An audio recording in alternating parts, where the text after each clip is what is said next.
नमस्कार। Legal motivation channel में आपका स्वागत है। आज के इस सेगमेंट में हम जानेंगे कौटुंबिक कलह में अगर पत्नी झूठा एफआईआर दाखिल करती है तो उसको उल्टा हम कैसे जेल भेजेंगे, इसके बारे में। उसके पहले मैं आपको एक रियल इंसिडेंट बताना चाहूँगी। पिछले महीने हम जेल विजिट के लिए जेल गए थे। वह सब एज ग्रुप की महिलाएं थी, मगर उसमें एक मतलब जिस पे ध्यान केंद्रित हो सके ऐसी एक बहुत बुजुर्ग महिला थी और ज़्यादा बहुत ही इनोसेंट थी। मतलब क्राइम, अपराध जैसे शब्द उसके डिक्शनरी में भी ना हो, इस टाइप की वो महिला थी। तो उत्सुकतावश हमने उसे पूछ ही लिया कि दादी, आप ने ऐसा क्या किया कि आप यहाँ हो। तो बोल रही थी कि पता नहीं बेटा किस जन्म के कर्म का फल भुगत रही हूँ, मैं यहाँ हूँ। तो हमने पूछा मतलब? तो बोल रही थी कि बहू बेटे का झगड़ा था और उस झगड़े में बहू ने हम सब के खिलाफ एफआईआर कर दिया। जैसे मेरे खिलाफ, मेरी बेटियां जो हमारे यहाँ आती भी नहीं, साल 2 साल में एक आध बार आती होंगी और वो हमसे बहुत दूर रहती है 200 किलोमीटर, उनका भी नाम एफआईआर में डाल दिया और हम लॉकअप में हो गए। हम तो एकदम सक पका गए कि मतलब ऐसा कैसे।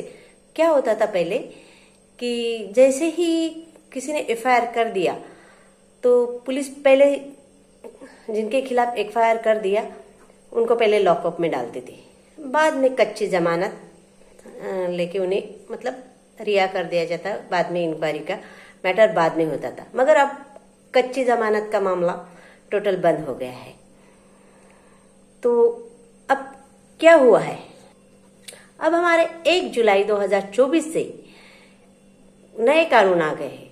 इस नए कानून के तहत अगर मतलब कोई झूठा एफआईआर, कोई पत्नी या बहू झूठा एफआईआर दाखिल करती है तो उसे भी जेल जाना पड़ेगा, उसे भी सजा होगी। तो लड़कियों अब सावधान। जैसे कि अगर किसी ने अब डायरेक्ट आप मतलब जिनके खिलाफ झूठा एफआईआर दाखिल किया गया है उन्हें पुलिस डायरेक्ट लॉकअप में नहीं डाल सकती है। ऐसे विवादों में पहले उनको लीगल नोटिस भेजनी पड़ेगी इंक्वायरी के लिए, और इंक्वायरी के बाद अगर कुछ गड़बड़ सा मामला होता है और अगर अरेस्ट करने की भी नौबत है तो डायरेक्ट अरेस्ट नहीं कर सकते। उसके लिए भी ऐसे बुजुर्ग को अरेस्ट करना हो या किसी को अरेस्ट करना हो कौटुंबिक विवाद में, तो उनको पहले डीएसपी की परमिशन लेनी होगी लिखित में, उसके बाद ही वो लॉकअप में उन्हें डाल सकते हैं। मगर इतने इंक्वायरी में, ये सब इंक्वायरी में अगर पत्नी दोषी पाई जाती है कि एक मामूली झगड़ों के लिए या बदला लेने के भावना से इसने सबको मतलब सबके खिलाफ एफआईआर दाखिल किया गया है, तो उसे 5 साल तक की जेल हो सकती है। ज्यादातर ऐसे मामलों में क्या होता है कि दहेज उत्पीड़न का मामला ही दाखिल किया जाता है। वैसे दहेज देना तो कानूनी गुनाह है, मगर स्त्री धन के नाम से जो दे सकते हैं तो उसका भी प्रूफ उस बीवी को या बहू को कोर्ट को देना होगा। मतलब हमने फलाना दिया था, ढमका दिया था, ये दिया था और उसका इतना खर्चा हुआ था और उसका मुआवजा हमको जो कुछ हमने दहेज में दिया था, स्त्री धन में दिया था, उसका मुआवजा इतने लाख है और उतने लाख का हमारा मतलब वापस चाहिए। तो अब ऐसा नहीं होगा, क्योंकि उनको प्रूफ देना होगा कि क्या क्या दिया था, कैश दिया था तो कितना, क्या कैसे दिया था, मतलब उसकी कोई रिसीट है या कोई मतलब उसको साक्षीदार है कि इनके सामने ये कैश दिया था, कोई सोना दिया था तो मतलब उसकी कोई रिसिप्ट है, कोई चीज़ दी तो उसकी रिसिप्ट है। इस तरह के प्रूफ उस लड़की को देने होंगे, क्योंकि उन्होंने केस फाइल की है तो आखिर बर्डन ऑफ प्रूफ उस पे ही होगा।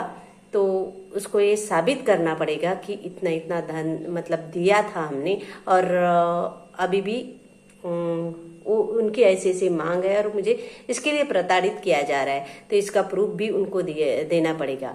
अगर ऐसा नहीं होता है तो ये मतलब झूठा केस दाखिल करती है दहेज उत्पीड़न का, या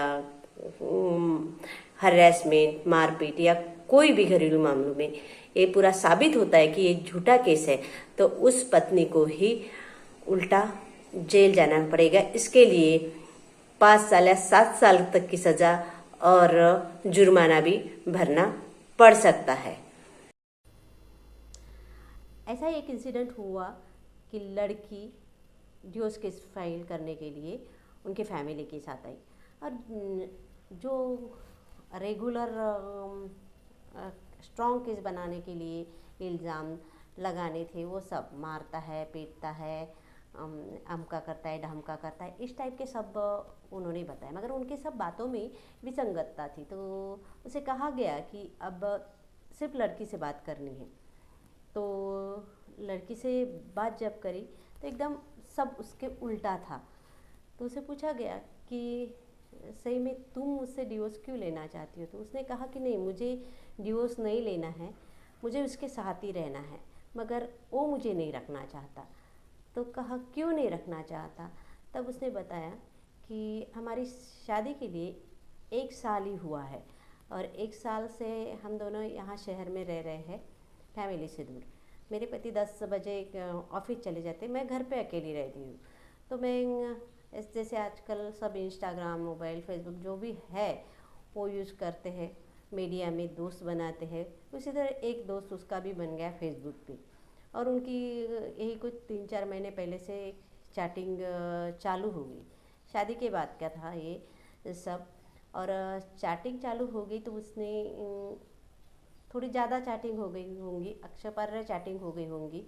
तो एक दिन उसके पति ने वो सब चैट देख लिया, पढ़ लिया।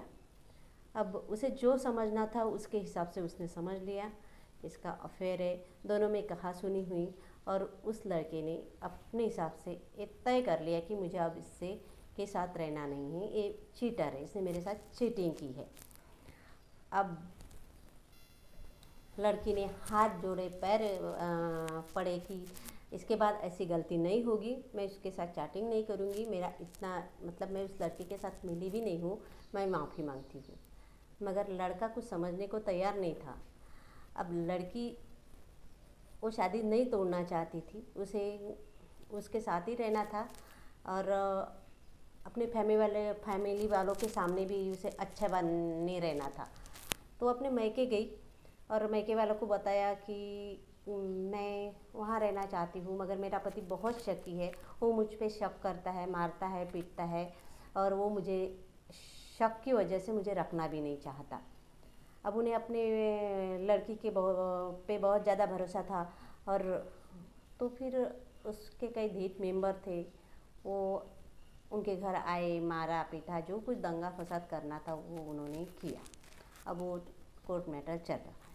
अगर इसी तरह कि कोई लड़के का कोई फॉल्ट भी नहीं है, और इस तरह से होता है कि लड़के वाले बेवजह आपके घर पे आए, आपको ही मारे, पीटे, या कुछ आपके लड़कों के साथ गलत कर सकता है, तो उसके लिए भी अब BNS के या नए आपराधिक कानून के तहत लड़के वालों भी अलग अलग तरह के केस लड़की के फाइल कर सकते हैं। जैसे कि मतलब वो आएंगे, आपको डराएंगे, धमकाएंगे, तो आप उनके ऊपर थ्रेटनिंग का केस लगा सकते हैं। जैसे कि BNS के सेक्शन 351 सब क्लॉज 2-3 के तहत थ्रेटनिंग का केस लगाए। ये साबित होता है तो 7 साल की जेल उनके घर वालों को हो सकती है। साथ साथ अब वो आएंगे तो आपके घर का सामान भी तोड़ेंगे, तो सामान तोड़ेंगे तो वो सब डैमेज होगा, तो डैमेज का केस भी आप उनके फाइल कर सकते हैं। तो उसके लिए भी 3-4 का केस उन पे फाइल कर सकते हैं। उसके लिए भी 7 साल जेल का प्रावधान किया गया है।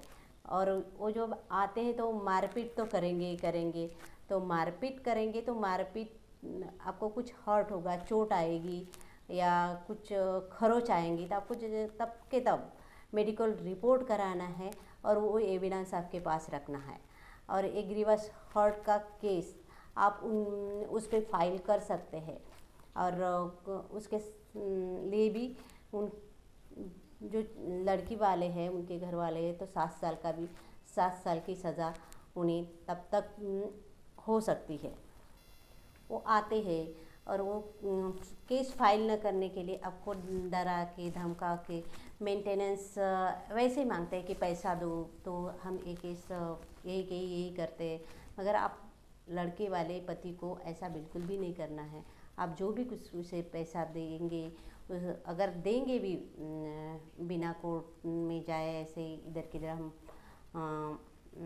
मामला निपट लेते हैं, ऐसा होता है बहुत बार।